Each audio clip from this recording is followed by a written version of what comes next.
Hello everyone, welcome to S R tutorials. Friends, ఈ వీడియోలో మనం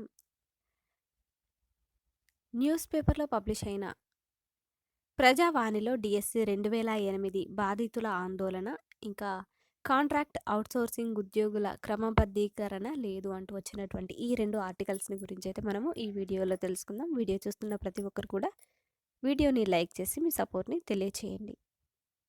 సో ఫస్ట్ అప్డేట్ వచ్చేసి ప్రజావాణిలో డిఎస్సి 2008 బాధితుల ఆందోళన అంటూ మన తెలంగాణ పేపర్లో అయితే పబ్లిష్ అయింది.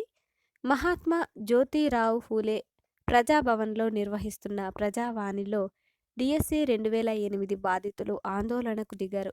సర్టిఫికేట్ వెరిఫికేషన్ పూర్తి చేసి 3 నెలలు గడిచినా తమకు పోస్టింగ్లు ఇవ్వడం లేదని అభ్యర్థులు నిరసన వ్యక్తం చేశారు. కౌన్సిలింగ్ షెడ్యూల్ ప్రకటించే వరకు అక్కడి నుంచి కదిలేది లేదని ప్రజాభవన్లోనే బైఠాయించారు. సీఎం రేవంత్ రెడ్డి జోక్యం చేసుకుని తమ సమస్యకు పరిష్కారం చూపాలని నినాదాలు చేశారు. 1399 మందిని డిఎస్సి 2008లో అర్హులుగా గుర్తించారని, అందరి సర్టిఫికేట్ల వెరిఫికేషన్ 2024 సెప్టెంబర్లోనే పూర్తి చేశారని తెలిపారు. 15 ఏళ్లుగా తాము పడుతున్న ఇబ్బందులను ఈ ప్రభుత్వమైనా పరిష్కరిస్తుందని అనుకుంటే కారణాలు చెప్పకుండా పోస్టింగ్లు ఇవ్వడంలో జాప్యం చేస్తున్నారని మండిపడ్డారు. తమకు ఉద్యోగాలు ఇవ్వాలని 2024 ఫిబ్రవరిలో కేబినెట్ సమావేశంలో నిర్ణయం తీసుకున్నారని, దాదాపు ఏడాది అవుతున్నా మంత్రివర్గం తీసుకున్న నిర్ణయం ఎందుకు అమలు చేయడం లేదని ప్రశ్నించారు. అభ్యర్థులతో ప్రణాళికా సంఘం వైస్ చైర్మన్ చిన్నారెడ్డి చర్చలు జరిపారు. నియామకాలు పూర్తయ్యే వరకు ప్రక్రియ ఆగకుండా తాను దగ్గరుండి పర్యవేక్షిస్తానని చిన్నారెడ్డి డిఎస్సి 2008 బాధితులకు హామీనివ్వడంతో వారు ఆందోళన విరమించారు అంటూ ఇచ్చారనమాట. నెక్స్ట్ అప్డేట్ చూద్దాం. నెక్స్ట్ అప్డేట్, కాంట్రాక్ట్ అవుట్సోర్సింగ్ ఉద్యోగుల క్రమబద్ధీకరణ లేదు. ప్రభుత్వ కార్యక్రమాలకు ప్రతి నెల కనీసం 22,500 కోట్లు అవసరం. ఇప్పుడు వస్తున్నది 18,500 కోట్ల రూపాయలు మాత్రమే అంటూ సీఎం రేవంత్ రెడ్డి గారు వెల్లడించినట్లుగా ఇచ్చారు.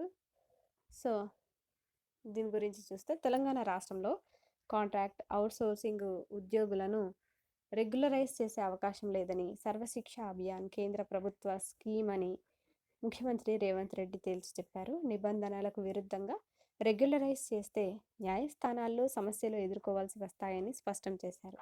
అవకాశం లేకపోయినా రెగ్యులరైజ్ చేయాలని పట్టుబడితే సమస్య పెరుగుతుంది తప్ప పరిష్కారం కాదని పేర్కొన్నారు. మా ప్రభుత్వం ఉద్యోగుల సమస్యలను అర్థం చేసుకొని పరిష్కరిస్తుందని, సమస్యల పరిష్కారానికి మీరు ధర్నాలే చేయాల్సిన అవసరం లేదు, చర్చల ద్వారానే సమస్యలు పరిష్కారం అవుతాయని అన్నారు. రాజకీయాల కోసం కొందరు నిరసనలు, ధర్నాలకు ప్రేరేపిస్తున్నారని, వారి ఉచ్చులో పడితే నష్టపోయేది ఉద్యోగులేనని అన్నారు. అవుట్సోర్సింగ్, కాంట్రాక్ట్ ఉద్యోగులను రెగ్యులరైజ్ చేయాలని మాకు ఉన్నప్పటికీ చేయలేని పరిస్థితిలో ఉన్నామని సీఎం వెల్లడించారు. శుక్రవారం సాయంత్రం సచివాలయంలో Telangana gazetted officers association 2025 diary calendar ముఖ్యమంత్రి రేవంత్ రెడ్డి ఆవిష్కరించారు. ఈ సందర్భంగా సీఎం మాట్లాడుతూ ఉద్యోగులందరికీ నూతన సంవత్సర శుభాకాంక్షలు తెలిపారు. తమ ప్రభుత్వం కష్టకాలంలో బాధ్యతలు చేపట్టిందని, ఉమ్మడి రాష్ట్రంలో కంటే ప్రత్యేక రాష్ట్రంలో ఉద్యోగులు ఎదుర్కొన్న ఇబ్బందులు అందరికీ తెలుసునని అన్నారు. మేము అధికారంలోకి రాగానే తెలంగాణ ప్రజల కోసం పనిచేసే ప్రభుత్వ ఉద్యోగులకు ప్రతి నెల 1వ తారీఖు జీతాలు ఇచ్చేందుకు చర్యలు తీసుకుంటున్నామని అన్నారు. ప్రభుత్వంపై ఆధారపడి ప్రజల కోసం పనిచేసే వారికి ప్రతి నెల 1వ తారీఖునే జీతాలు ఇస్తామని, అక్కడక్కడ కొన్ని సమస్యలు ఉన్నాయని అన్నారు. ఆర్థిక పరిస్థితుల వల్ల ప్రభుత్వానికి ఆదాయం లేకపోవడంతో కొన్ని సమస్యలను పరిష్కరించలేకపోతున్నామని వివరించారు. ప్రతి నెల ప్రభుత్వానికి వచ్చే ఆదాయం 18,500 కోట్లు అని, ఇది ప్రభుత్వ అవసరాలకు సరిపోవడం లేదని పేర్కొన్నారు. అన్నీ సక్రమంగా నిర్వహించాలి అంటే నెలకు 30,000 కోట్లు కావాలని తెలిపారు. అయితే ప్రస్తుతం వచ్చే ఆదాయంలో 6,500 కోట్లు ప్రభుత్వ ఉద్యోగుల జీతభత్యాలు, ఇతర అవసరాలకు చెల్లిస్తున్నామని అన్నారు. మరో 6,500 కోట్లు ప్రతి నెల అప్పు చెల్లించాల్సిన పరిస్థితి అని పేర్కొన్నారు.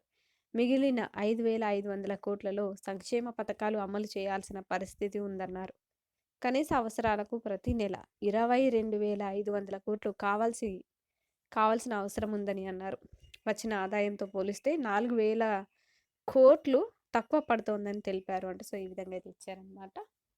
ఫ్రెండ్స్, వీడియో నచ్చినట్లయితే వీడియోని లైక్ చేసి మీ సపోర్ట్ని తప్పకుండా తెలపండి. Thank you for watching this video.